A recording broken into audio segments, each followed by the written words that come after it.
Welcome back, beautiful and amazing human beings, to the WeAreChange news show. And today is really a big-ass news day, and we're going to get into everything here, whether it's, oh lordy, Donald Trump's penis, Sesame Street characters being gay, all trending frickin' topics on Twitter, of course, but most importantly, the bigger news of the big international incident that just happened between Russia and Israel, Project Veritas going after the deep state, and yes, how a dark, shadowy group is now attacking YouTubers and trying to take them off this very platform that you're watching this video on. And oh yeah, there's also some crazy news going on with Elon Musk that you could check out on our backup channel, Pulse Change, which Jason Burmis is working on a full video on right now. And before we get into everything, just know our efforts here are supported by you, the viewing audience, and your support, especially with you buying t-shirts and sweaters on teesprings.com/well, I'm just going to put the link in the description, where you can buy clothing to not only express yourself, but keep yourself warm, and, you know, make sure I could survive and sustain myself as a human being. Now, of course, the first news story that I wanted to talk about today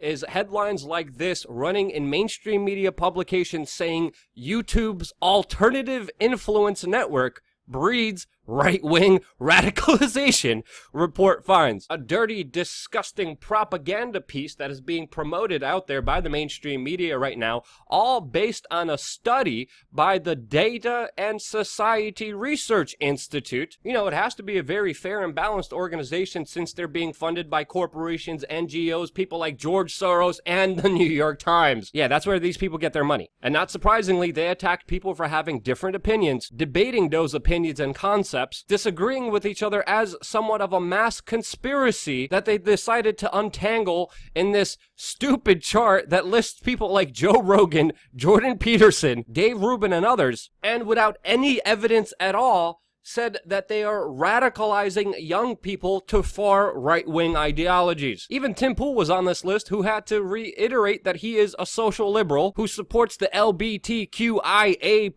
rights, is pro-choice, supported Bernie Sanders, and even agrees with Ocasio-Cortez on most of her campaign issues, and even unfairly linking him to Destiny, which he has never done work with. And now this is the evidence that they are using to push to the public out there in order to put pressure on YouTube in order to squash down on alternative independent voices. Very interestingly, our YouTube channel that does many collaborations with a lot of the people mentioned in this list were not here, which could be a good thing or bad thing, but maybe it's because of the big YouTube screw job that we're facing with none of our videos being recommended to a lot of our viewers, not showing up in the related tag, and not even playing after our own videos ends. Other YouTubers, when their video ends, their next video plays.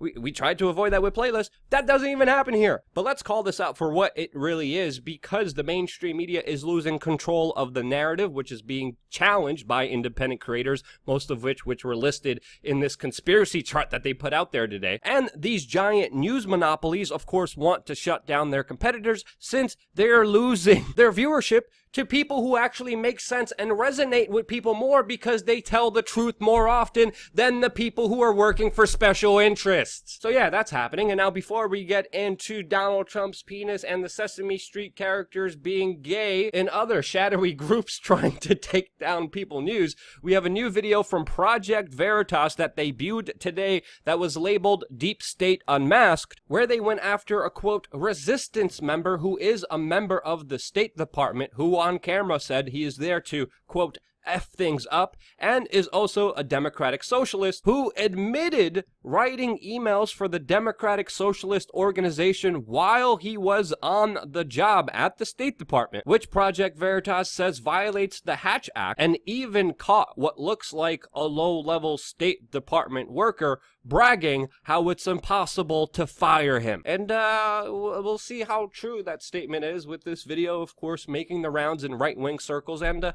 it doesn't really expose the deep state, to be quite honest with you, but what just looks like a low-level employee getting drunk and, you know, running his mouth a little bit. But yeah, you can take that as you want it. And again, before we get into Donald Trump's penis and Sesame Street characters being gay, last night I released a video about a very important incident that was breaking, where a Russian military aircraft carrying 14 service members crashed in Syria. And as soon as this information broke, responsibility was being thrown around left and right, which we broke down all the theories about what people thought actually happened, and then let you decide from seeing all sides of the evidence. And since releasing that video, it looks like a third possibility happened here, with the truth being somewhere in the middle, with Moscow and the Russian defense minister laying the blame squarely on the side of Israel, saying that yes, the Syrian air defenses shot down the Russian plane, but blaming Israel for it because of, quote, irresponsible actions,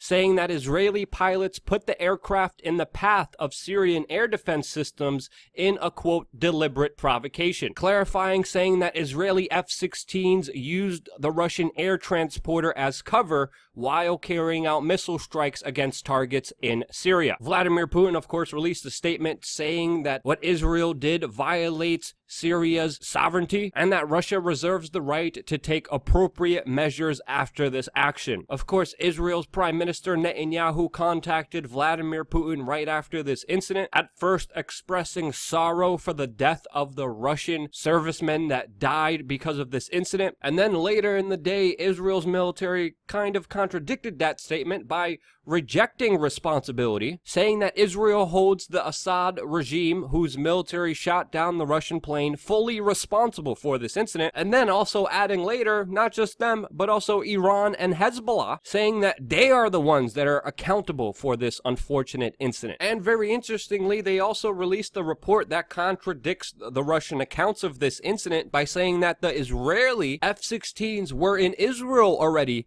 when Syria hit the Russian aircraft. Two contradicting stories from completely two opposite sides. Now, it is important to note that Israel has been very aggressively taking action inside of Syria, attacking the Syrian military that, again, is fighting radical Islamic terrorist groups, the rebels that want to overthrow Bashar al-Assad, which of course is the bigger geopolitical goal that Israel, Saudi Arabia, and the United States wants. And many times before, Vladimir Putin has warned Israel not to bomb Syria. Israel has ignored those warnings and has even publicly threatened to attack Russian military forces if the Russians arm the Syrians with more advanced air defense systems. Currently, the Syrians have outdated S-200 systems. The Russians have their S-400 systems, which they primarily operate and mainly don't use until last night inside of Syria. And it definitely looks like the coalition that wants to oust Bashar al-Assad is acting like the aggressor here, with news just being announced a few moments ago that a U.S. aircraft carrier is heading towards Syria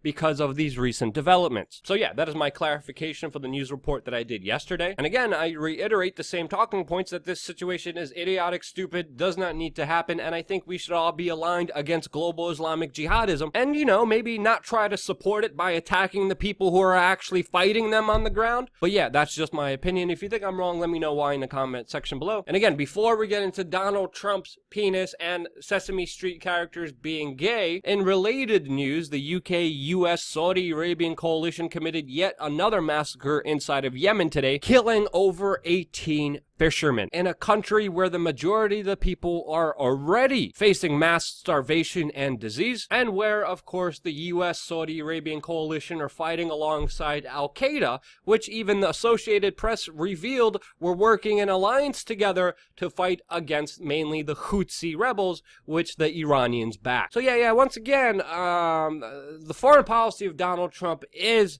utterly idiotic. A very important point where the right-wingers don't want to talk about it, and even the left-wingers don't want to talk about this. But what they do want to talk about is his penis, which, of course, Mario Kart was trending today on Twitter. And why was Mario Kart? Why was Mario Kart trending on Twitter? Why was this the main dominating topic for our social media that Twitter decided to highlight, that people decided to talk about more than anything? Why?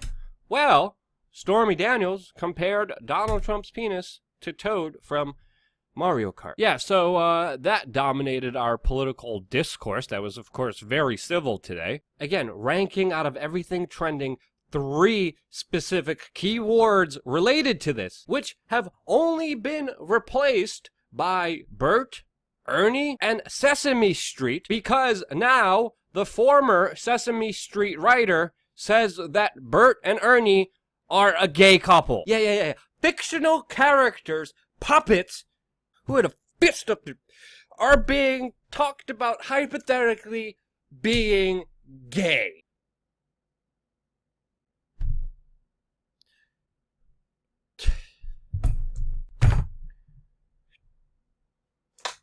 Yeah. Again.